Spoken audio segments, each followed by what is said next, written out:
আসসালামু আলাইকুম সুপ্রিয় দর্শক মণ্ডলী, একটি গুরুত্বপূর্ণ বিষয়। গত 3 মাস ধরে চট্টগ্রাম অঞ্চলে লাম্পি স্কিন ডিজিজ এই রোগটি প্রায় খামারে ছড়িয়ে পড়েছে। আমরা আজকে এই রোগটি থেকে প্রতিকার কিভাবে পাবে, কিভাবে এই রোগটি হয়, এর থেকে বাঁচার উপায় কি, খামার কিভাবে বাঁচানো যায়, সবকিছু সংক্ষিপ্ত সময়ে আপনাদের সামনে তুলে ধরব। দর্শক বন্ধুরা, তাহলে শুরু করি। লাম্পি একটি স্কিন ডিজিজ। এটি মূলত ক্যাপ্রিপক্স নামক ভাইরাস থেকে হয়ে থাকে। মশার কামড় এবং গরুর আঠালি বা উকুনের কামড়ে এই ভাইরাসটি বেশি ছড়ায়। তবে চিন্তার কিছু নেই, এটি অ্যান্টিবায়োটিক দিয়ে চিকিৎসা করলেই এই রোগটি দ্রুত সেরে ওঠে। এই রোগটি কেন ছড়ায়? এটি ক্যাপ্রিপক্স নামক ভাইরাসের আক্রান্ত হলে এই রোগটি হয়। মূলত এটা ছড়ায় গরুর মশার কামড়, দাঁশ বা আটালি অর্থাৎ গরুর উকুন থেকে এই রোগটি সংক্রামিত হয়।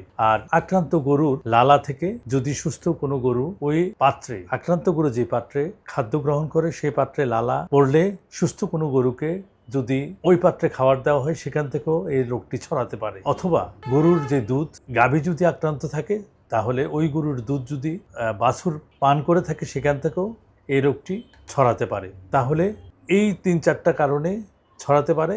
এইগুলো থেকে আমরা অবশ্যই সাবধান থাকবো। আর এই রোগের লক্ষণ কি সেটা আমাদের জানতে হবে। এই রোগটি হলে গরুর গায়ে তাপমাত্রা 104 থেকে 106 ডিগ্রি তাপমাত্রা জ্বর গরুর গায়ে ধরা পড়ে। গরুর পা ফুলে যায়, পুরো শরীরে বড় বড় গুটি বা চাকা দেখা যায়, আর চোখ এবং নাক দিয়ে পানি পড়তে থাকে।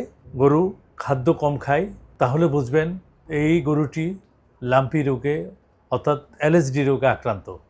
প্রতিকার: রোগটি হলেই আক্রান্ত গরুটিকে আপনি অবশ্যই সুস্থ গরু থেকে আলাদা করে কোয়ারেন্টাইনে রাখতে হবে। এটাই সর্বপ্রথম মনে রাখতে হবে। এই রোগটি নিয়ন্ত্রণ কিভাবে করবেন? গরুর বাসস্থান পরিষ্কার রাখতে হবে, মশা মাছির উপদ্রব থেকে রক্ষা করতে হবে। প্রয়োজনে সাবধানতাভাবে, একেবারে সচেতনভাবে কয়েল জ্বালিয়ে মশা নিয়ন্ত্রণ করতে হবে।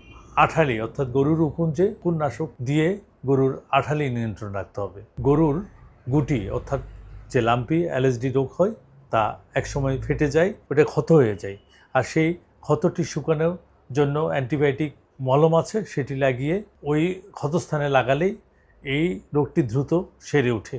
এই রোগ যখনই হবে আপনি অবশ্যই পার্শ্ববর্তী পশু ডাক্তার আছে, ভেটেরিনারি ডাক্তার, অবশ্যই ডাক্তারের পরামর্শক্রমে আপনি বিভিন্ন ওষুধপত্র গ্রহণ করতে হবে। যেই গরুটি আক্রান্ত হয় সেই গরুটিকে কী খাওয়াবেন সেটা হচ্ছে তরল খাবার দেওয়া যেতে পারে অথবা সবুজ ঘাস দেওয়া যেতে পারে।